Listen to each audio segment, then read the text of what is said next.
Boas-vindas, né, a todos vocês que estão aqui, que Deus abençoe a todos vocês. Temos várias pessoas hoje nos visitando aqui, né, se houver alguém aqui que eu não citei o nome, depois, né, levanta a tua mão, o Valmir, o irmão Rios, ele tem uma fichinha e ele quer que você preencha essa fichinha para a gente poder estar orando por você. Então a gente tem hoje nos visitando aqui o Euclides e a Cândida, né, que são os pais do Wagner, e Deus abençoe vocês, né? Vieram do Brasil, estão passeando, não é isso? Veio aqui, né? Cuidar um pouquinho desse filhinho, né? Maravilhoso, né? Ele está mamando, né? Está aproveitando, né, Wagner? Amém. Também a gente tem a visita aqui da Jéssica e do Felipe. Que Deus abençoe vocês também, viu? Que Deus possa falar o coração de vocês. A Fátima Alves. Quem é a Fátima Alves? Fátima, isso que está aqui, não é a primeira vez no domingo, né, Fátima, né? Mas ela tem vindo aqui nas quartas-feiras conosco. Nós temos o Renato, né, Paisante, o Francisco, né? Deus abençoe vocês, bem-vindos, queridos, né? Obrigado pela presença de vocês.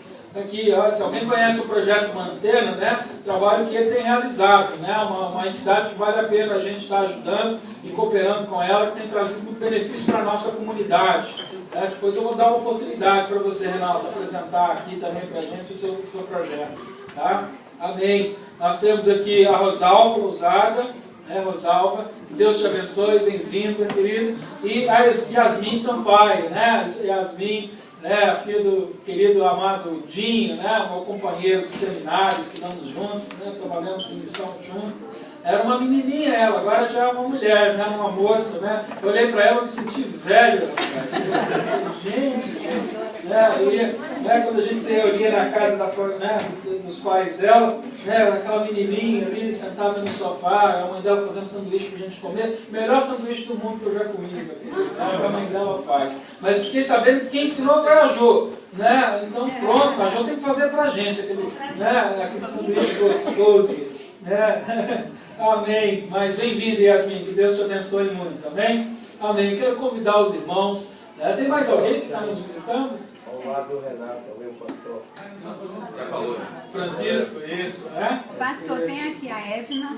Ô, Edna, bem-vinda, querido. Que Deus te abençoe também. Mais alguém nos visitando? Hoje? Não, né? Amém. Então eu quero convidar você a abrir a sua Bíblia em Neemias capítulo 13. Neemias capítulo 13. Nós temos feito uma sequência de estudos, né? Eu tenho pregado, trazido a palavra de Deus num estudo expositivo da palavra de Neemias. Então hoje nós chegamos ao último capítulo, né? O último capítulo desse livro de Neemias. Já praticamente há 3 ou 4 meses nós temos ministrado em cima deste livro.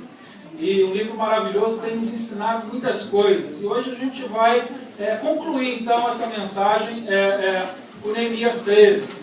E na sequência, né, eu vou iniciar o estudo do livro de Filipenses. Né? Então depois nós vamos seguir o livro de Filipenses. Mas hoje nós vamos concluir essa palavra. O título da minha palavra de hoje é: um bom começo não é garantia de um final feliz.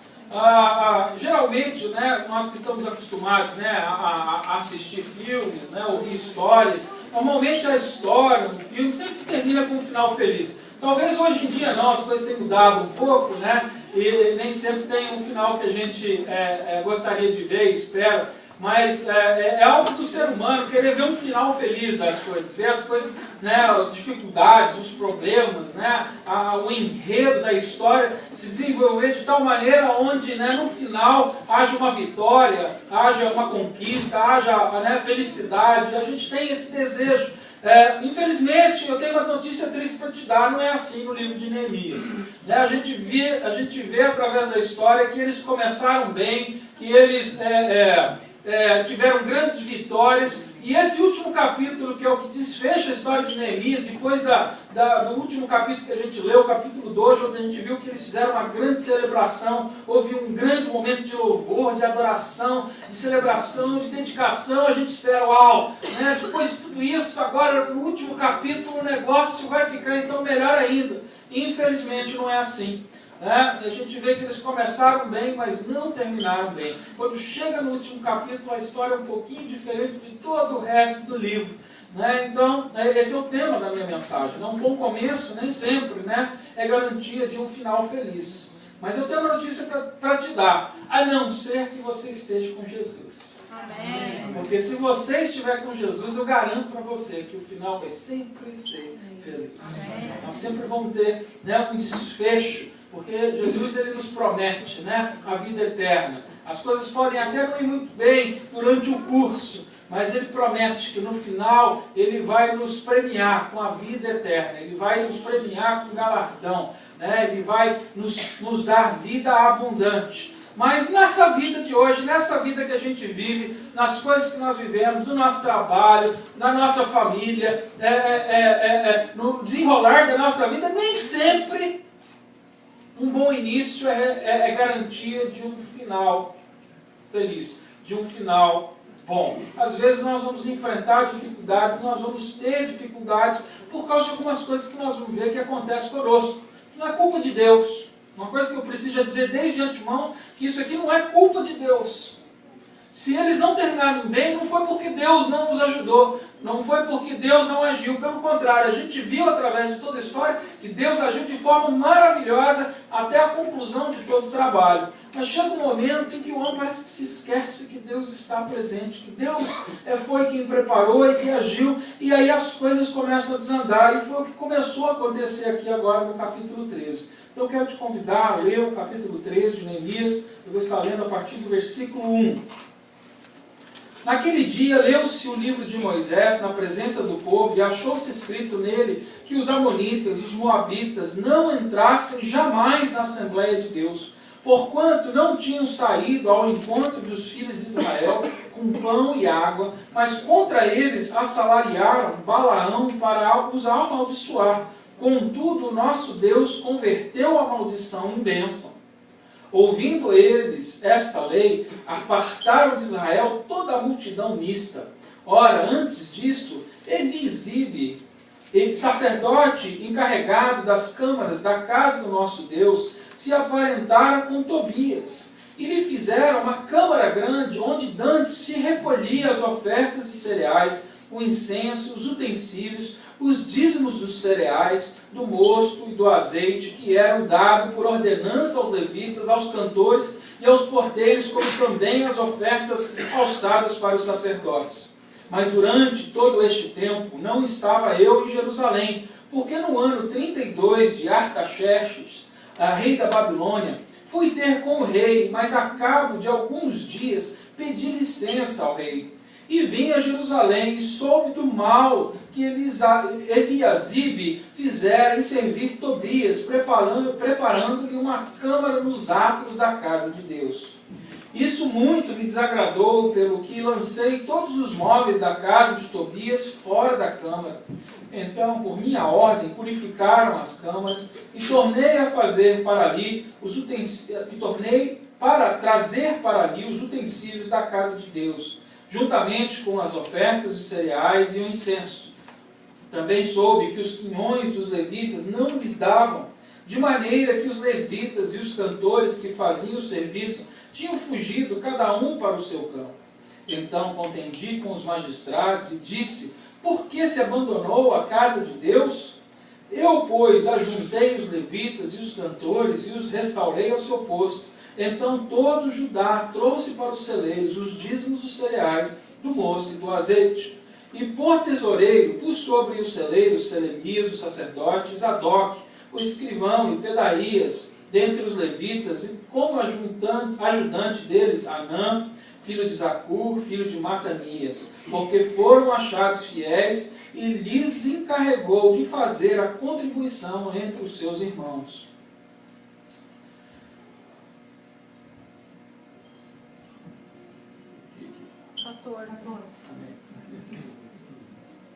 Naqueles dias, por isto, Deus meu, lembra-te de mim, e não das riquezas beneficências que eu tenho feito para a casa do meu Deus e para o serviço dela. Naqueles dias vi em Judá homens que pisavam lagares no sábado, e traziam molhos e carregavam sobre jumentos. Vi também vinho, uvas e figos e toda sorte de cargas que eles traziam a Jerusalém no dia de sábado, e protestei contra eles quanto ao dia que estavam vendendo mantimentos. em que Jerusalém habitavam homens de Tiro, os quais traziam peixes e toda sorte de mercadoria que vendiam no sábado aos filhos de Judá em Jerusalém. Então contendi com os nobres de Judá e lhes disse: que mal é este que fazeis, profanando o dia do sábado? Porventura, não fizeram vossos pais assim, e não trouxe nosso Deus todo este mal sobre nós e sobre esta cidade? Contudo, vós ainda aumentais a ira sobre Israel, profanando o sábado? E sucedeu que, ao começar a fazer-se escuro nas portas de Jerusalém, antes do sábado, eu ordenei que elas fossem fechadas e mandei que não as abrisse até passar o sábado, e pus à porta alguns dos meus moços, para que nenhuma carga entrasse no dia de sábado. Então os negociantes e os vendedores de toda sorte de mercadoria passaram a noite fora de Jerusalém, uma ou duas vezes. Protestei, pois, contra eles, dizendo-lhes: por que passais a noite defronte do muro? Se outra vez o fizerdes, hei de lançar mão de vós. Daquele tempo em diante não vieram no sábado. Também ordenei aos levitas que se purificassem e viessem guardar as portas para santificar o sábado. Nisso também, Deus meu, lembra-te de mim e perdoa-me segundo a abundância da tua misericórdia. Vi também naqueles dias judeus que tinham casado com mulheres asdoditas, amonitas e moabitas, e seus filhos falavam no meio asdodita e não podiam falar judaico, senão segundo a língua do seu povo. Contendi com eles e os amaldiçoei, espanquei alguns deles e, arrancando-lhes os cabelos, os fiz jurar por Deus e lhes disse: não darei vossas filhas aos seus filhos, e não tomarei suas filhas para os nossos filhos, nem para vós mesmos. Não pecou nisso Salomão, rei de Israel? Entre muitas nações não havia rei semelhante a ele, e ele era amado de seu Deus, e Deus o constituiu rei sobre todo Israel. Contudo, mesmo a ele, as mulheres estrangeiras o fizeram pecar.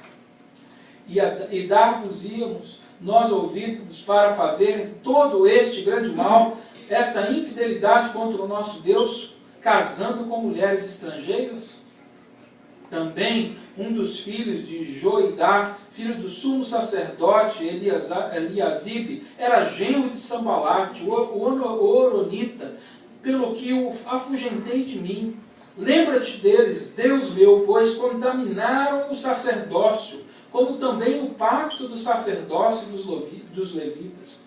Assim os purifiquei de tudo que era estrangeiro, e determinei os cargos para os sacerdotes e para os levitas, cada um na sua função, como também o que diz respeito à oferta da lenha em tempos determinados, e bem assim as primícias. Lembra-te de mim, Deus meu, para o meu bem. Amém.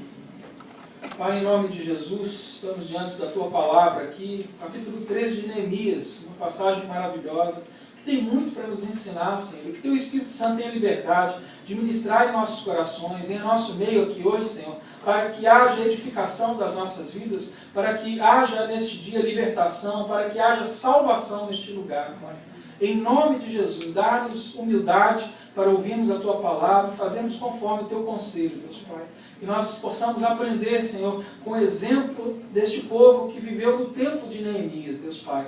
Este vaso que está aqui, Senhor, é fraco e limitado, mas sabemos que a Tua palavra é poderosa, Senhor. Eu te peço, Senhor, que o Teu Espírito Santo me use nesta manhã para ministrar, Senhor, com autoridade esta palavra, Senhor, a boa palavra que te pertence. Faça ela hoje conforme te apraz, Senhor, em nome de Jesus Cristo. Amém. Amém. Amém. Amém. Então, diante agora desse último capítulo, a gente vê aqui que homens são suscetíveis a falhar. Né? Muitas vezes a gente volta atrás naquilo que a gente disse, a gente volta atrás naquilo que a gente prometeu. Existe uma palavra em inglês que eles usam, que eu gosto muito, que é o backslider. Eu não sei se tem uma tradução assim fiel a essa palavra, aquele que desliza para trás, traduzindo ao pé da letra essa palavra, é aquele que volta atrás naquilo que fez. E quando a gente olha no dicionário o que significa ser um backslider, o que é uma pessoa que volta atrás na sua vida, aquela pessoa que escorrega para trás, né, que anda para trás, ela traz uma definição interessante para a gente. Fala que aquela pessoa que entra no relapso, né, dos hábitos antigos, dos maus hábitos. Relapso é repetir aqueles hábitos ruins que a gente tinha. Né? A gente sabe, cada um que sabe o que fazia no passado, antes de Jesus ter entrado na sua vida, né? Aqueles hábitos ruins que nós tínhamos, e nós temos a tendência de, às vezes, né, nos afastarmos desse relacionamento com Deus, cairmos em pecado e voltar a esses velhos hábitos ruins que nós tínhamos. Também, na definição dessa palavra, é interessante que ele fala aqui também que trocar algo valioso por algo mais de menor valor. Eu acho isso interessante, né? Ou seja, deixar algo que tem mais valor, deixar algo que é mais precioso para voltar aquilo que não tem valor, aquilo que não tem preciosidade. Isso é voltar atrás também. Eu gostei dessa definição que passou aqui. Outra coisa que ele fala, né, que é voltar a atividades não desejosas. Né? Não estou falando do desejo humano, mas daquilo que não é desejável para que a gente faça. Né? Então, muitas vezes a gente acaba voltando para aquilo que não é desejável ser feito, aquilo que não que a gente não deve estar fazendo. Então, a gente vê aqui nesse capítulo que isso aconteceu com essa nação. Né? Eles escorregaram para trás. Né? Como é que a gente fala isso em português? Tem hora que eu fico meio perdido. Alguém sabe? Deu para trás, né? Em espanhol, como é que fala? Né? Tem uma palavra, né? O backslider, né? Retroceder, a gente pode dizer isso, né? Você me ajuda, de vez em quando, né, foge um pouco assim. Mas é o que ele está querendo dizer, é a pessoa que, em vez de ir para frente, retrocede. Aquela pessoa que não é só um retroceder, é aquele que escorrega mesmo. Né? O jovem ele entende bem, né? Aquele lá ele fala, né? Viajou na maionese. É uma expressão que nós temos, né, que significa isso, né? Quando a gente viaja na maionese, quando a gente, né, faz aquilo que a gente não devia ter feito. Então, né, em face dessas dificuldades que nós vamos viver, né, e todos nós vamos viver esse momento na nossa vida, a gente precisa aprender com esse povo para que a gente possa aprender a responder de uma maneira cristã diante dessas dificuldades que nós como homens temos. A gente como um ser vivo, um homem de carne, de osso, de desejo, de vontades, muitas vezes nós vamos ceder à nossa carnalidade e retroceder e voltar atrás. Mas como nós confiamos na palavra de Deus e temos os nossos olhos fitos em Jesus Cristo, nós temos que aprender a vencer esses momentos, essas dificuldades e voltar para o caminho, e andar para frente, e olhar para a cruz, e dirigir em direção à nossa santificação. E eu acredito que hoje esse capítulo ele vai nos ensinar. Para que você possa hoje compreender esse capítulo, eu vou ter que dar aqui um pouco do background, do fundo histórico aqui a respeito desse povo nessa época. Neemias, vocês se lembram quando nós começamos o estudo de Neemias? Neemias vivia na Pérsia. Ele estava debaixo, né, do rei da Pérsia e ele tinha uma posição elevada lá entre as pessoas que trabalhavam no palácio. Ele estava bem, ele ganhava bem, ele vivia bem, mas ele, quando ouviu a necessidade do povo, sentiu no seu coração que ele tinha que fazer alguma coisa para ajudar o seu povo, e ele foi diante do rei e pediu uma autorização especial para que ele saísse de lá e viesse ajudar o seu povo. E o Senhor moveu o coração daquele rei e permitiu que Neemias então saísse de lá, viesse e começasse a reconstrução da cidade de Jerusalém. A reconstrução do muro, a reconstrução da cidade. Nós vimos ali que durante esse período, ele não só reconstruiu o muro, mas como ele organizou o povo, ele trouxe de volta a palavra de Deus, ele organizou o sacerdócio, ele organizou os levitas, né? ele organizou a guarda, ou seja, ele trouxe toda a infraestrutura necessária para que a cidade não só estivesse guardada pelos muros, mas para que ela tivesse fortalecida interiormente, para que ela continuasse sendo próspera, para que ela continuasse sendo uma cidade fortificada naquele lugar. Então ele fez todas essas coisas. Mas você se lembra que ele conseguiu o quê? Uma autorização provisória. O rei não falou assim, agora vai e vive lá. E durante 12 anos, Neemias serviu como governador de Jerusalém. Mas quando ele terminou o trabalho, quando a gente chegou, domingo passado, no capítulo 12, a gente viu que ele termina com uma dedicação, com uma grande festa de louvor e adoração, mas a partir dali o trabalho dele estava feito. E ele tinha que cumprir com a palavra dele e agora retornar para o lugar dele. Ele tinha conseguido uma licença diante do rei. Então ele agora, ele retorna, para a Síria, e quando ele chega lá na Síria, ele vai exercer as suas funções. A Bíblia não deixa claro quanto tempo exatamente ele passou nesse lugar, mas chega um momento, eu acredito que talvez ele tenha conseguido o direito da sua aposentadoria, eu não sei, por tempo de serviço, eu não sei o que aconteceu, mas chega um momento em que ele é liberado das suas funções e o rei libera ele para que ele volte para Jerusalém. E eu fico imaginando o sentimento de Neemias quando ele chega diante de Jerusalém e vê a situação em que agora estava aquela cidade que ele deixou edificada, organizada, louvando e adorando a Deus. Quando você vai no capítulo 12, no último versículo, o versículo 47, você vê que quando Neemias saiu, a palavra de Deus diz para a gente ali na última frase que de longe se ouvia a alegria do povo, se ouvia a adoração do povo, de longe ele ouvia. E agora eu imagino ele retornando, agora no capítulo 13, quando ele retorna para a Síria novamente para lá, ele pega e encontra essas pessoas quebrando todas as promessas que eles haviam feito diante de Deus. No capítulo 9, se quiser voltar um pouquinho aí, no versículo 38, eles assinaram publicamente que eles cumpririam com 4 votos, com 4 promessas que eles fizeram diante do Senhor. Eles fizeram uma concordata, ali a gente viu uma lista de nomes, de pessoas, a gente leu toda aquela lista, tem um monte de gente que assinou, dizendo, não, nós vamos fazer conforme o que nós prometemos. Mas quando ele chega diante dessa situação, já a história era outra. A coisa já era outra. As 4 promessas que eles haviam feito, eles quebraram. Então, para que hoje a gente entenda o capítulo 13, eu vou estudar o capítulo 13 em luz do capítulo 10, que nós já estudamos. Lembra quando nós estudamos no capítulo 10 as promessas de Deus? E eu falei aqui a respeito do voto, que eu falei que é importante que a gente faça voto para que a gente possa se manter fiel, e firme naquilo que a gente tem prometido diante de Deus. A Bíblia fala, é melhor que a gente não faça voto se a gente não vai cumprir. Lembra que a gente aprendeu isso? Que a Bíblia recomenda a gente não fazer se a gente não vai cumprir. Mas ela não diz que não é para fazer. Ou seja, nós temos que ter compromisso diante de Deus. E nós aqui estudamos 4 promessas, 4 compromissos. E essas 4 foram quebradas. A primeira promessa que eles fizeram era de que eles iam submeter a palavra de Deus. A segunda promessa que eles fizeram é que eles iam se separar das coisas do mundo. A terceira promessa que eles fizeram era que eles iam guardar o sábado.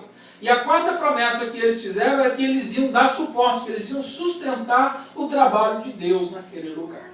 Então agora, quando a gente chega no capítulo 10, eles quebraram todas estas promessas. Então, a partir de agora, eu quero que você siga comigo. Se você quiser marcar sua Bíblia, eu vou estar indo no capítulo 10 e no capítulo 13, para que a gente faça a comparação daquilo. Então, a primeira quebra de promessa que eles fizeram, eu vou seguir o mesmo outline, a mesma linha de pensamento quando eu preguei o capítulo 10 aqui, tá? Então talvez não seja a mesma ordem do capítulo 13, eu vou seguir a ordem do capítulo 10 aqui, tá bom? E a primeira promessa que a gente aprende que eles fizeram aqui é de que eles iam o quê? Se submeter à palavra de Deus, que eles iam guardar a palavra de Deus. No capítulo 10, versículo 29, assim diz a palavra: aderiram aos seus irmãos e os seus nobres e viveram um juramento sobre pena de maldição de que andariam na lei de Deus, o qual foi dada por intermédio de Moisés, servo de Deus, e de que guardariam e cumpririam todos os mandamentos do Senhor,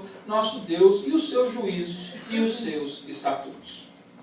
Então, quando a gente houve a promessa que eles fez, e a gente chega agora no capítulo 13, versículo 1, né? A gente lê aqui agora que a descrição aqui é que eles estão agora de novo lendo os livros, né? De novo eles abriram os livros de Moisés. Por quê? O que isso mostra para a gente aqui? Vê, o versículo diz: naquele dia leu-se o livro de Moisés na presença de todo o povo, e achou-se escrito nele que os amonitas, os moabitas não entrassem jamais na Assembleia de Deus. Você vê no capítulo 10, alguns anos atrás, eles prometeram obedecer a palavra de Deus. Quando chega no capítulo 13, agora no versículo 1, o povo já nem se lembrava do que tinha lido naquela época. Né? Já não havia mais constância. Eles, quando ouviram, era como se eles tivessem ouvido de novo, a primeira vez, né, que aquilo não era permitido, aquilo fazia parte da lei, aquilo não podia acontecer no meio do povo. Às vezes as pessoas me perguntam, né, pastor, né, tem um irmão que eu conheço que não quer mais na igreja, o que eu converso com ele, o que eu falo com ele? E muitas vezes, né, às vezes por falta da nossa profundidade, né, do nosso relacionamento com Deus, a nossa resposta se torna uma resposta muito superficiais. Não, porque é importante o convívio com os irmãos. Né? Não, porque é importante, né, ali onde a gente vai desenvolver os nossos dons. Tudo isso é fato, tudo isso é importante e faz parte da resposta. Mas eu quero dizer para você que o mais importante de tudo é para que você se congregue com a igreja, é para que você fique próximo do relacionamento com Deus, próximo da palavra de Deus. A congregação é uma oportunidade que nós temos de ser ministrados por Deus pela palavra dele. Nós podemos fazer isso na nossa casa, nós podemos fazer isso nos nossos grupos de estudo bíblico, nós podemos fazer isso no momento que nós nos encontramos com os irmãos, até no momento do aniversário, de uma festa, como a gente fez aqui para as crianças. Mas é importante que a congregação esteja reunida para que celebre e ouça a palavra de Deus, porque a nossa memória é curta. A gente esquece fácil das coisas. E a gente vê aqui que o que provavelmente aconteceu com esse povo é que depois que Neemias foi embora, o povo deixou de pregar a palavra. O povo deixou de ler a lei. Chega num ponto e quando ele volta, alguns anos depois, as pessoas nem se lembram mais daquilo que é a palavra. Eles nem se lembram que eles já haviam assumido um compromisso e assinado aquele papel, dizendo que se eles não cumprissem conforme eles, que podia vir a maldição sobre ele. Já pensou que perigo? Né? Você assina um papel, né? Hoje em dia, você assina um papel, assina um documento, né, não sei, de compra de uma casa, ou de um aluguel, ou da compra de um carro, e você ali tem obrigações, e você fala assim, não, olha, se eu não cumprir, pode vir a maldição sobre a minha vida. Não só tira o carro, venha também a maldição sobre a minha vida. E aí você esquece de pagar, esquece, né, ou não cumpre com aquilo que você prometeu. Isso é muito sério. Isso é muito sério, e foi isso que eles tinham feito. Eles falaram, não, que caia a cidade, que os muros caia, que venha a maldição sobre o povo. Eles agora estavam debaixo de uma maldição novamente, porque eles estavam desobedecendo a palavra de Deus. A igreja é um lugar onde a palavra precisa ser valorizada. E hoje, muitas vezes, a igreja tem se reunido para fazer tanta coisa, e não sobra tempo para a palavra. A gente vai para um culto, tem 15 minutos 20 minutos de avisos, né? 30 minutos de apresentação, né? 40 minutos daquilo outro. E a palavra, quando o pastor vai pregar, ele tem só 15 minutos. Né? Não, pastor, corre, porque tem a hora de terminar. Graças a Deus isso não tem acontecido aqui, e quando acontece eu fico muito nervoso, porque às vezes as coisas acontecem, mas isso não pode acontecer no nosso meio, porque o momento da congregação é o momento onde a palavra de Deus precisa ser valorizada. É o momento onde a palavra de Deus precisa ser transmitida e ensinada. A palavra de Deus diz que, em Efésios capítulo 4, versículo 11, que Deus deu, né, homens com dons, apóstolos, evangelistas, profetas, mestres, pastores, para que a igreja fosse o quê? Edificada. Edificada através de quê? Através dos eventos? Através das atividades? Através dos concursos, das apresentações? Não. Através da pregação do Evangelho. Através da pregação, né, expositiva da palavra de Deus. Amém. Nós temos que ser exposto à palavra de Deus. E hoje, a gente tem usado esse tempo muito mal, porque a maioria dos pregadores hoje pega essa palavra, ele tira ali uma meia dúzia de versículos daqui e dali, e ele vem te contar uma história que ele quer te contar, mas não que a Bíblia está ensinando. Porque pregar expositivamente demanda muito trabalho, muita exigência. Você tem que estudar línguas, você tem que se dedicar ali, porque nem sempre é fácil pegar um texto como aquele que nós pegamos, que tem aquela lista de nome enorme, que você fala que eu vou pregar aqui nesse lugar. É mais fácil eu tirar um versículo daqui e outro de lá e outro de lá, e vir contar uma história bonita, e vir massagear o ego, né, vir fazer um trabalho psicológico diante da igreja, porque isso tem dominado hoje os púlpitos. E não a pregação da palavra de Deus. E é por isso que tem muitos, como Paulo disse, que estão fracos e morrem. Porque tem faltado consistência. Existem coisas hoje que se a gente diz na igreja, se escandaliza.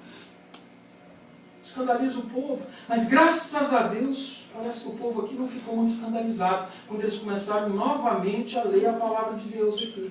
Né? A gente vê que quando eles ouviram de novo, vai no versículo 3 comigo, né? Ele diz assim: e ouvindo eles esta lei, apartaram de Israel toda a multidão vista. Oh, graças a Deus, onde tem povo escolhido de Deus, onde tem o povo de Deus, quando ouve a palavra de Deus, eles estão dispostos a mudar, eles estão dispostos a fazer diferença. Amém.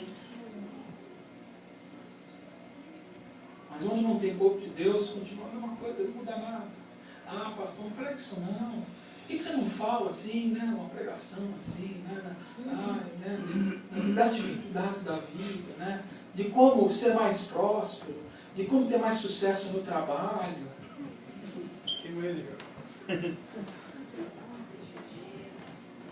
É tão gostoso ouvir disso, é tão bom ouvir a respeito disso. O problema é que tudo isso faz parte da vida de um crente quando ele anda conforme a palavra de Deus. Então, se conhecemos a palavra de Deus, se andamos conforme a palavra de Deus, Deus diz que seremos prósperos. Amém. Diz que teremos sucesso no trabalho que fazemos. Ele não diz que nós não teremos aflições. Ele diz que nós teremos aflições, mas que nós vamos vencer todas elas. Amém. Ele não diz que não vai haver vale da morte, mas ele diz que a gente vai passar sem ter medo por ele. Aleluia. Quando a gente anda com Deus. Quando a gente anda com a palavra.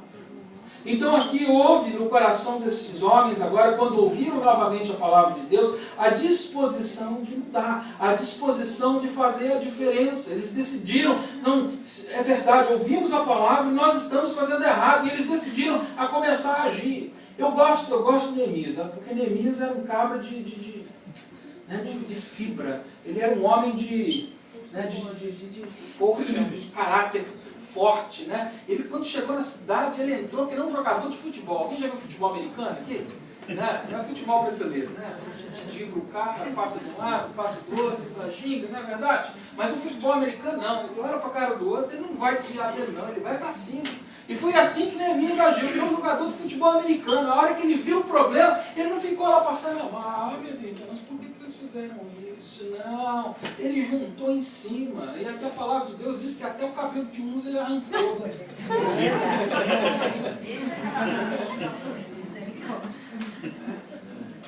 Só escapou os carecas.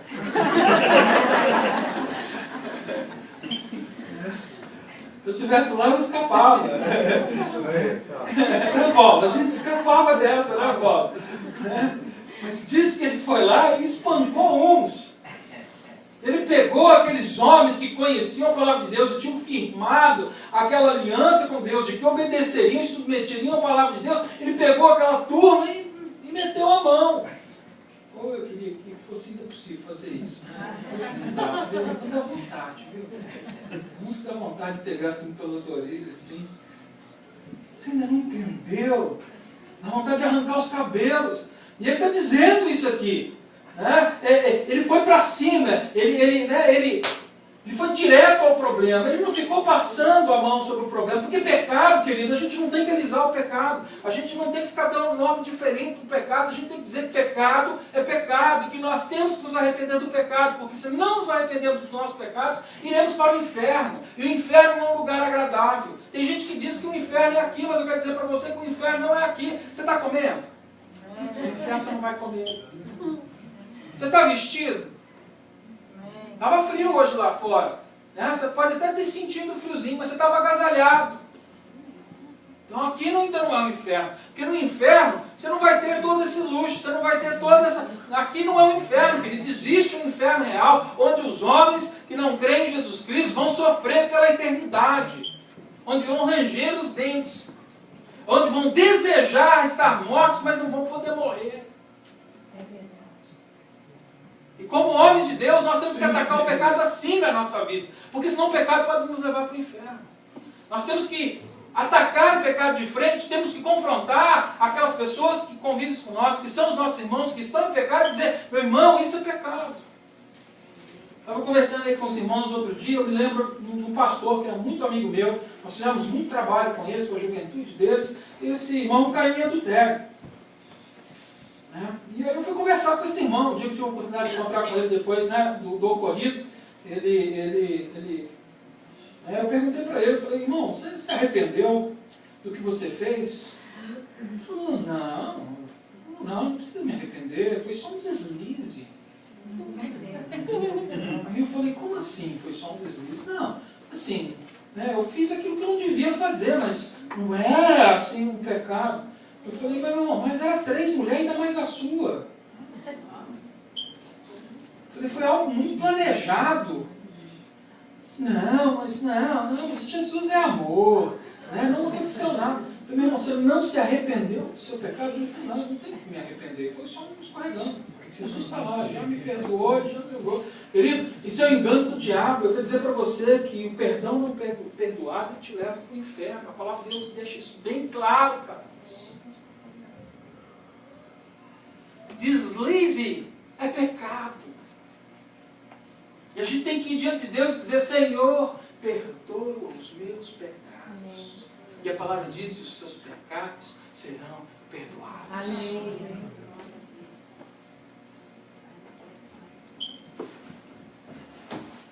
Ele precisou atacar de frente, ele precisou mostrar para eles que eles estavam quebrando uma promessa que eles tinham feito diante de Deus. Entenda uma coisa, a vida do cristão é uma vida de vários começos. A gente sabe disso. O cristão não está livre de pecar. O cristão não está livre de cair. Mas o cristão de verdade é aquele que está disposto sempre a ir diante de Deus e confessar os seus pecados e começar de novo. Iniciar de novo. A vida do cristão é uma vida de muitos reinícios. Nós precisamos aprender a ter esse tipo de intimidade com Deus para chegar diante dele e falar, ai Senhor, não tem misericórdia não, Senhor, pequei contra ti. Perdoa os meus pecados. Tem misericórdia de mim. Todo mundo quer misericórdia de Deus, mas ninguém tem coragem de dizer para ele, Senhor, pequei. E eu preciso alertar essa igreja. Nós temos que ir diante de Deus com os nossos corações quebrantados. Nós temos que chegar humilhados diante de Deus e dizer, Senhor, pequei contra ti. Isso faz parte da vida de um crente de verdade. Se você não tem coragem de fazer isso, eu peço que você considere diante de Deus e comece a dizer, Senhor, me salva. Senhor, transforma a minha vida. Porque a palavra de Deus diz que quando o Espírito Santo salva um homem, ele é transformado, ele recebe uma nova natureza. E essa nova natureza nos impulsiona a viver uma vida de humildade diante de Deus. Essa nova natureza nos impulsiona a buscar o arrependimento diante de Deus e consertar para viver uma vida mais santa. Isso é importante a gente entender. A segunda promessa que esse povo quebrou foi a promessa da separação das coisas do mundo. E aqui para me mostrar, eu quero mostrar duas coisas diferentes em relação às promessas, em relação a essa quebra dessa promessa de separação. A primeira é que havia um inimigo intruso no meio deles. Se a gente for no versículo 4 ao versículo 9, ali diz, né? Ora, antes disto, Elisabe, sacerdote encarregado das câmaras da casa do nosso Deus, se aparentaram com Tobias e lhe fizeram uma câmara grande onde dantes se recolhia as ofertas cereais, o incenso, utensílios, os dízimos cereais, do mosto e do azeite, que eram dados por ordenança aos levitas, aos cantores, aos porteiros, como também as ofertas alçadas para o sacerdote. Mas durante todo este tempo não estava eu em Jerusalém, porque no ano 32 de Artaxerxes, rei da Babilônia, fui ter com o rei, mas a cabo de alguns dias pedi licença ao rei, e vim a Jerusalém, e soube do mal que eles fizeram, em servir Tobias, preparando-lhe uma câmara nos átrios da casa de Deus. Eu não sei se você se lembra, mas no princípio da nossa história, houve alguns homens que se levantaram contra Israel, queriam impedir que o muro fosse reconstruído, que aqueles homens se organizassem. Esse grupo de homens debocharam dos homens de Deus, dos filhos de Deus, debocharam de Deus, e um desses homens era o Tobias. Está aqui o Tobias de novo, aquele que foi contra, aquele que tentou preparar e levantar um grupo de irmãos, de amigos contrários à palavra de Deus, para que um exército fosse e impedisse o trabalho de Deus. E agora o cara está morrendo tanto tempo. O centro da adoração de Jerusalém era o templo. E aquele lugar que estava reservado para o recolhimento das ofertas, da provisão, daquilo que era necessário para cuidar daqueles que adoravam, daqueles que serviam a Deus, agora, como já o povo não fazia mais isso, o lugar ficou vazio, e o negócio ficou vazio, quem entra lá? Olha lá o diabo.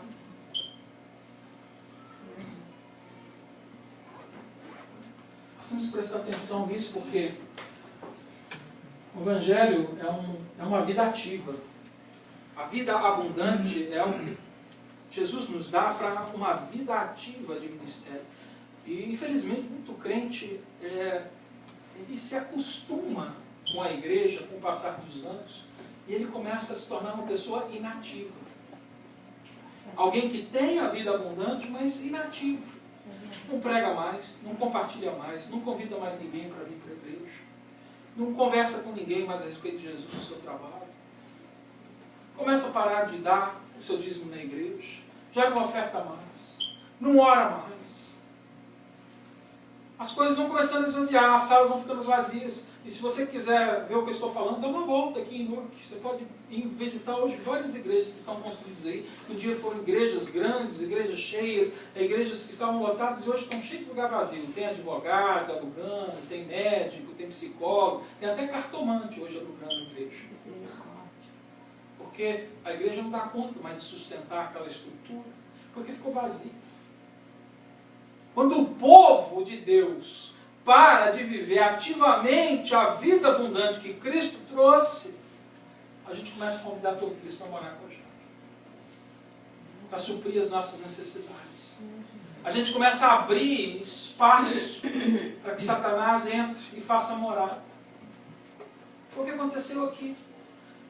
Aquele lugar que era para estar cheio, abarrotado de coisa, sem espaço até de entrar para poder pegar, porque lembra no dia da dedicação, no capítulo 12, que aconteceu, que o povo trouxe tanta coisa, adorando a Deus, o povo trouxe do melhor, aquilo encheu, aquilo estava ali, o celeiro cheio, agora estava tão vazio que resolveram trazer o Tobias para morar lá dentro. Aquele que era o inimigo do povo agora, morando dentro. Eu falo isso sempre para os maridos. Marido, se você não cuidar bem da sua esposa e dos seus filhos, alguém vai vir cuidar. Se você não tem amado a sua esposa, como a palavra diz, maridos, amem as suas mulheres como Jesus ama a igreja, alguém vai começar a ocupar aquele lugar que você não está ocupando. Mulheres, se você não ocupa o seu lugar no corpo de Cristo como ajudadora idônea dentro do lar, alguém vai começar a ocupar aquele lugar. Nós temos que abrir os nossos olhos, porque quando a gente não assume a nossa posição, quando a gente não cuida daquilo que Deus nos deu, quando a gente não ocupa o lugar que Deus nos colocou, alguém vai vir para ocupar aquele lugar. Abre teu olho, cuida bem, toma jeito, se arrepende. Se você tem sido negligente, negligência é pecado. Vai diante de Deus e diz: Senhor, perdoa o meu pecado da negligência. Me ajuda a não ser mais negligente.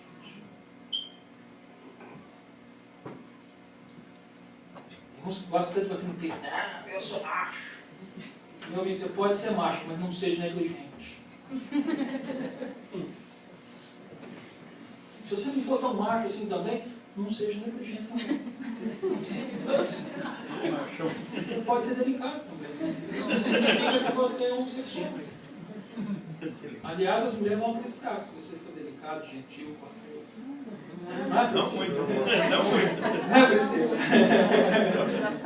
Não muito, né? Sem exagero, né? Mas gentileza tem lugar dentro do casamento. Não é verdade? Você também, mulher.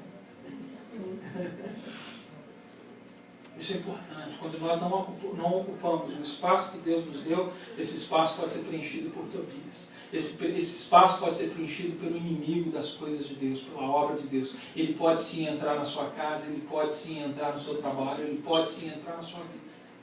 Vai ver Jó, um homem que adorava Deus, um homem que sabia de Deus, mas religioso demais.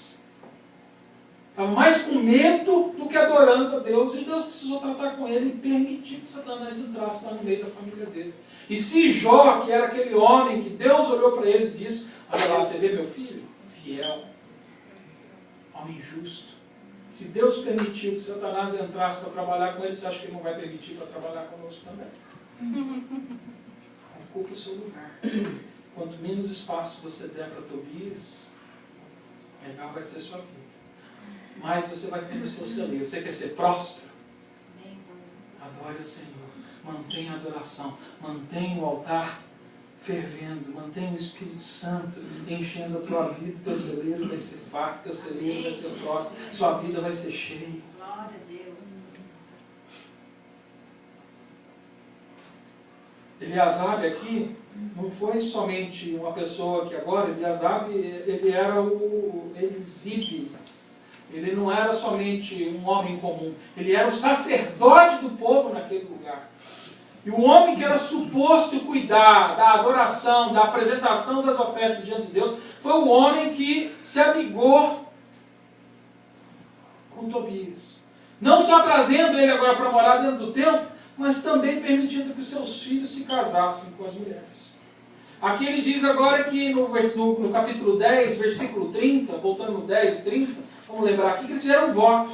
Aqui ele diz, de que não daríamos as nossas filhas aos povos da terra, nem tomaríamos as filhas deles para os nossos filhos.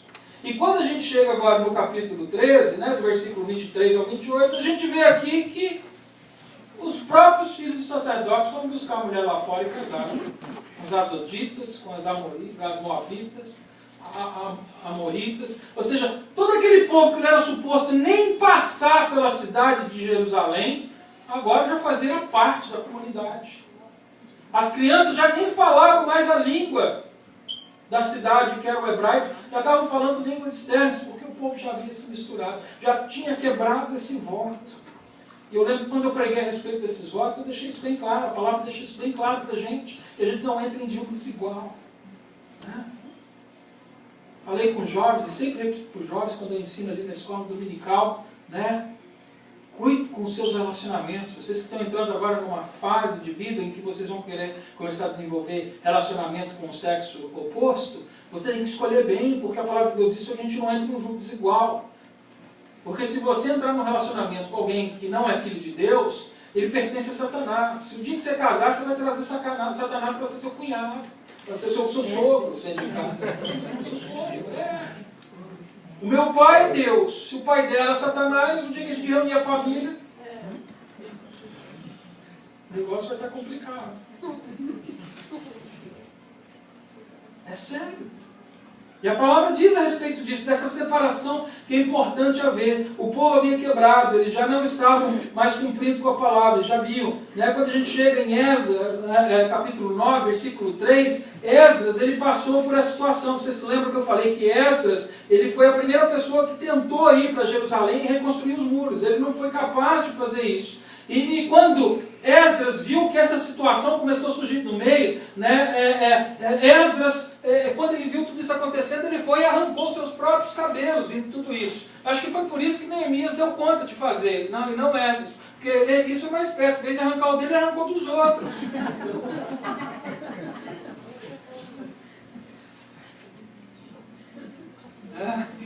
Deus tinha um papel especial na vida de cada um deles, eu sei disso. Houve uma preparação aqui. Mas Esdras 9 diz isso, que quando ele se confrontou com essa mistura, com essa quebra do compromisso, do convênio que o povo tinha com Deus, ele arrancou seus próprios cabelos. Neemias foi mais perto, ele arrancou dos outros. Talvez ele não tivesse mais. Isso, Mas você vê que é necessário que a gente tome uma atitude enérgica diante do pecado, diante da quebra do compromisso que nós temos com Deus. As coisas não podem ser relaxadas como a gente tem levado muitas vezes dentro da igreja. Tá tudo bem, não tem nada a ver. Nós ensinamos aqui na semana que passou a respeito do Halloween, mostramos o porquê que nós não celebramos o Halloween, deixamos bem claro de que nós não fazemos parte dessa festa. E que não adianta vestir os nossos menininhos de santinhos, de fadinhas, de coisinha bonitinha. Não, é porque é diferente. Não! Nós somos diferentes, e porque somos diferentes, nós não praticamos isso. É difícil para os nossos filhos entender. Até hoje, meu menino, minha menina, mas pai, eu não posso pôr uma roupa, põe minha roupa de karatê, uma coisa assim, não tem nenhum problema. Eu falo, filho, o problema não é a roupa que você vai pôr, é o princípio que está por detrás de tudo isso. Nós não celebramos as trevas, nós celebramos a luz, nós somos crentes. E um crente vive diferente. E a gente teve a oportunidade na sexta-feira aqui mostrar isso para a vida de muita gente que não conhece Jesus. E glória a Deus, não sei se os pais, mas muita criança aqui entendeu. Porque nós tivemos resposta de muitas crianças que depois de toda a atividade vieram nos procurar e falar assim, pastor, eu creio. Amém, amém. E eu pude dizer, você está salvo. Amém. Nós temos que orar por essas crianças que estiveram aqui, porque muitas delas tomaram a decisão de se separar dessas coisas do mundo. E vai ser difícil, porque no momento da alegria, no momento da festa que nós realizamos aqui, porque crente também tem um momento de alegria e de festa, na verdade, aliás, a gente tem que ter sempre alegria, e sempre festejar aquilo que ele fez, mas a gente tem que ter seriedade com as coisas de Deus também.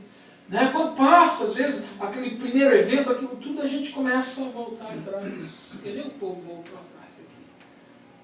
E aí começa agora o que a gente chama de discipulado. E a gente precisa discipular essas crianças e esses pais que estiveram aqui nessa sexta-feira.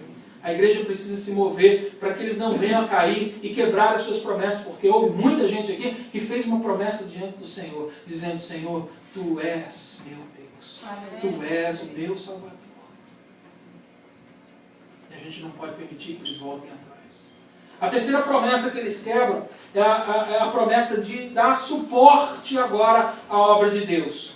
Quando a gente chega lá no capítulo 10, eles dizem assim, nós não negligenciaremos a casa do nosso Deus. Então, no final do capítulo 10, ali no último versículo do capítulo 10, eles dizem isso, olha, depois de tudo que aconteceu, de tudo que eles assinaram, de toda a promessa, nós não vamos negligenciar a casa de Deus. Foi a primeira coisa que o povo fez. Ficar negligente diante da casa de Deus. Aliás, esse é um sinal de que uma igreja está morrendo. Quando a casa de Deus fica negligenciada. Tem muita gente que não admite. Não, minha igreja não está morta. Enquanto tiver 2 ou 3 aqui, a igreja não está morta. A igreja morreu faz tempo. Porque já está negligenciada, já faz anos. O dia em que a igreja, quero dizer para você que da igreja não sou eu. Eu sou um dos pastores de vocês neste lugar. Esta igreja não é minha. Essa igreja é da Civil Comunidade. Essa igreja é nossa. E você tem que tratar essa igreja como se ela fosse sua. E é isso que eu quero, é isso que eu espero dessa igreja. Que você cuide dessa igreja como se você fosse a pessoa principal dentro dessa igreja. Porque às vezes as pessoas falam, não, o pastor, ele tem que ser o primeiro a chegar. Mas quem também tem a sua igreja como a sua igreja, ele é o primeiro também a chegar. Ele fala, não, eu preciso chegar primeiro, porque pode ter alguém lá na porta que está esperando. E eu posso chegar mais cedo e abrir a porta. A atitude daquele que toma para si a igreja de Jesus Cristo é diferente. O dia que tem um evento, não, o pastor vai estar lá com aqueles irmãos que vai fazer o evento. Não, eu tenho que estar lá naquele evento. Vai que o pastor não aparece. Eu tenho que cuidar dos meus irmãos, que é a minha igreja. Amém. Vocês estão entendendo a diferença? Amém. Você não sabe. Eu oro em sair de casa, mas alguma coisa pode acontecer no caminho se eu não chegar. Não vai ter o evento? A igreja decide desistir? E é isso que hoje tem acontecido. Quando o pastor morre, acaba a igreja. Quando o pastor cai em adultério, acaba a igreja. Quando o pastor fica pelo caminho, a igreja cai. Por quê? Porque a igreja é do pastor e não da igreja. Mas se essa igreja for sua, querido, pode cair o pastor, pode cair 10 do teu lado, 1000 do outro, você vai continuar em pé. A palavra de Deus diz assim. O crente, ele sustenta a obra de Deus. E eu espero que essa igreja não exista porque eu estou aqui. Essa igreja precisa existir porque você está aqui. Porque essa é a sua igreja. E se alguma coisa acontecer comigo, ou com Wagner, ou com Bolivar, ou com a Luciana, ou com Samuel, aqueles que estão ministrando aqui na frente, a igreja precisa continuar, o culto não pode acabar, a gente não pode cancelar o culto, não vai deixar de existir, porque tem um crente neste lugar que fala, essa é a minha igreja. E ela vai continuar. E é assim que eu quero ver essa igreja. Cada um assumindo a sua responsabilidade, dizendo, essa é a minha igreja, eu vou cuidar dela. Amém. Ah não, os diáconos hoje não limparam a igreja, olha, tem um papel ali no chão. Se essa é a tua igreja, a hora que você entra, você já olha para o chão e fala, olha, tem um papel ali, deixa eu tirar, eu quero receber bem meus convidados. É minha igreja. A atitude de quem traz para si a igreja, porque essa igreja é sua, querido. É a igreja de Jesus Cristo, é a sua igreja. Porque ele disse que agora com ele nós somos o quê? Um. Com ele nós somos um. Então a igreja de Jesus é a sua igreja, porque com ele nós somos um. E não existe somente uma igreja civil, uma igreja Assembleia de Deus, uma igreja missionária, não sei o nome das outras igrejas, mas não são as placas. Né? Nós somos um corpo, o corpo de Jesus Cristo. Nós somos a igreja. Amém. E somos um com Cristo. E ela nos pertence. E nós temos que zelar por ela. Amém. E é por isso que também tem muitas igrejas, que se você andar por aí, que já são antiguíssimas e continuam saudáveis. Porque eram igrejas que tiveram uma visão de reino, uma visão de corpo. Eu sou importante desta igreja com Jesus Cristo.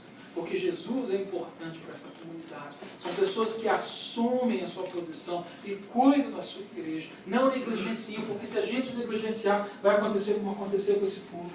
Já não há mais glória para Deus. Já não há mais adoração naquele lugar. Já não há mais o mover. Já não há mais nada disso. No versículo 11 ele diz... Então contendi com os magistrados e disse, por que se abandonou a casa de Deus? Eu, pois, ajuntei os levitas e os cantores e os restaurei no seu posto. Está vendo? Chega um momento que é necessário que a gente tome as coisas nas nossas mãos. Chega um momento em que você precisa tomar as rédeas. Neemias, quando ele viu, ele não ficou só assim, olha, vocês têm que voltar. Não, ele falou, já que eu estou aqui, eu vou fazer. E essa que é a nossa atitude. Nós temos que ter mais Neemias dentro da igreja. Nós temos que ter atitude. Quando a gente vê um problema, se a gente chegou no domingo não tem um porteiro lá, alguém assuma aquele lugar. Você não precisa ser um diácono aqui para receber bem alguém que está entrando ali pela porta. Você precisa ser crente. Porque quem é crente recebe bem os outros. Quem é crente tem alegria no seu rosto. Quem é crente tem o desejo de servir. Se esse não é o seu lugar, e tem alguém faltando naquele lugar, vai lá e cobre o seu irmão. Ajuda o seu irmão. Ajuda a sua igreja. Assuma essa igreja como sua. A última promessa que eles quebram é a promessa de guardar o sábado. No capítulo 10, versículo 31, ele diz, se os povos da terra trouxessem no dia de sábado qualquer mercadoria, quaisquer cereais para venderem, nada lhe compraríamos no sábado. Quando a gente chega no capítulo 13, do 15 a 22, a gente vê aqui que o povo não só está vendendo e comprando no dia de sábado, como já tem gente lá da cidade de Tiro, que é uma cidade fenícia, que era inimiga da população de Israel, já com barraquinho vendendo peixe dentro da cidade. Já estava ali vendendo perfume, peixe, já estava lá. Já tinha lá na incenso, já tinha tudo lá dentro. O povo estrangeiro já tinha tomado lugar daquele povo. Já não tinha mais dia, já não havia consideração pelo dia do Senhor. Já não havia mais consideração pela consagração ao Senhor. Em Jesus a gente não guarda um dia, porque a gente tem que guardar em todos os dias da semana. Porque Jesus diz, eu sou o Senhor do sábado. Quem guarda Jesus guarda o sábado, guarda o domingo, guarda a segunda, guarda todos os dias da vida. É necessário que a gente se consagre, que a gente se separe para Jesus. Esse povo agora se desviou. Quando chega no versículo 18, ele diz, porventura não fizeram vossos pais assim, e não trouxeram o nosso Deus por todo este mal sobre nós e sobre essa cidade?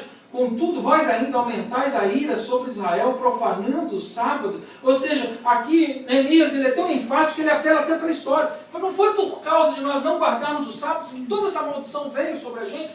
Não foi por causa de nós não guardarmos as nossas promessas, não guardarmos os sábados que fomos levados como escravos pela Síria. Não foi por isso que tudo isso aconteceu com a gente. E a gente está fazendo tudo novo.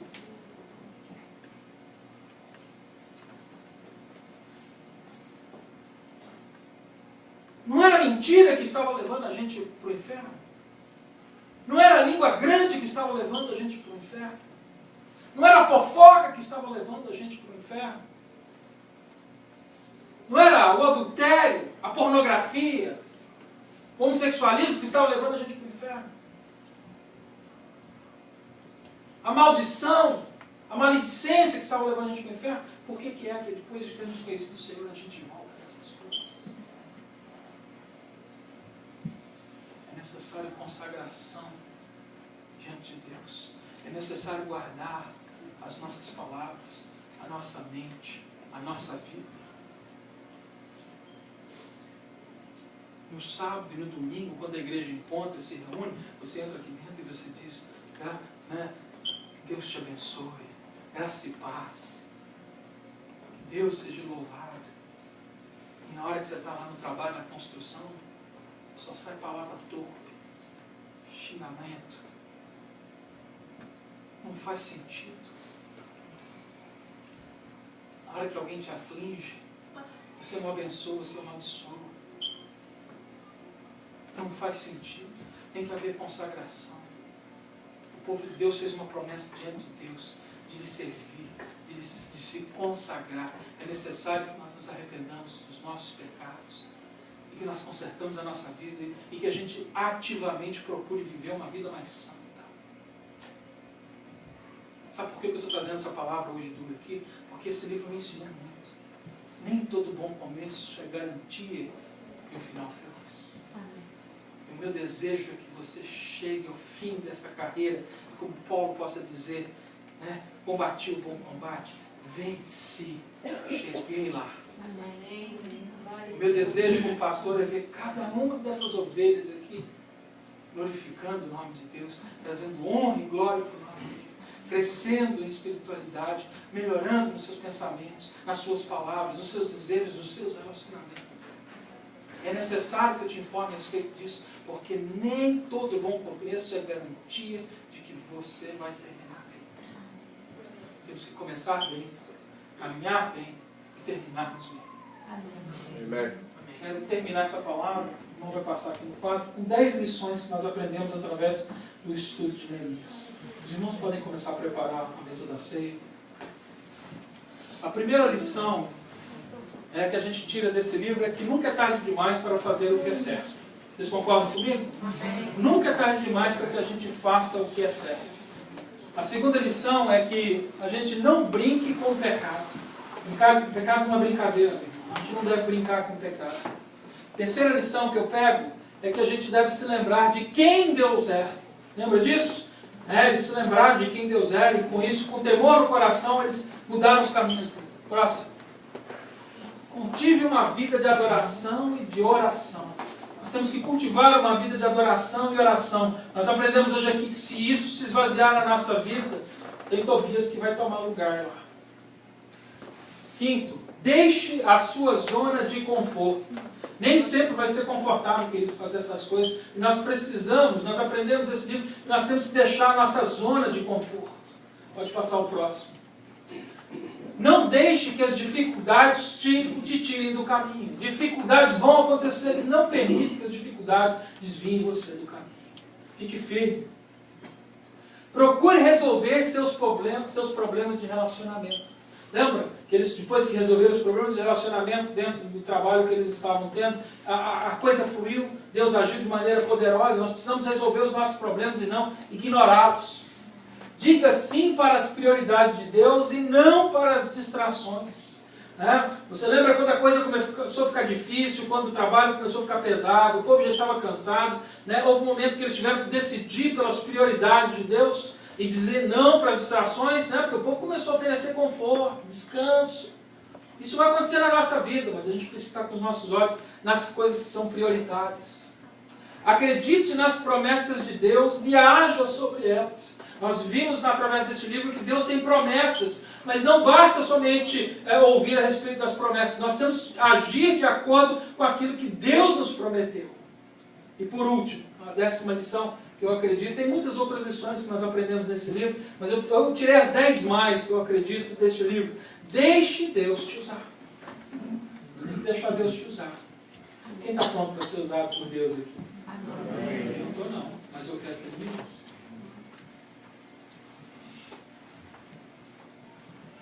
Eu não estou não.